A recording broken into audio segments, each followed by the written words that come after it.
திடீரென இடது தோளுக்கு மாற்றுகிறான். முருகன் கேட்கிறானாம், தோள் வலிக்கிறதா? இல்லை மகனே, உன்னை சுமந்து வளர்ந்த தோள்கள் வலிக்கவில்லை, அவளும் கேட்கட்டும் என்று இடது காலுக்கு மாற்றினேன்.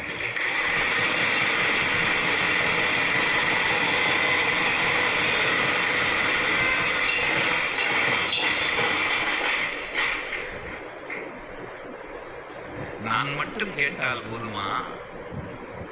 இடப்பாகம் இமையவளுக்குரியதன்றோ? அவளும் கேட்கட்டும்.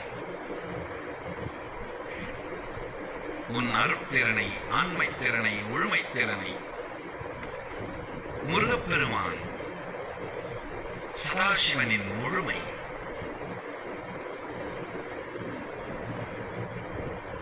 சில பேர் கேட்கலாம், அப்படின்னா முருகனை சதாசிவனை விட உயர்ந்த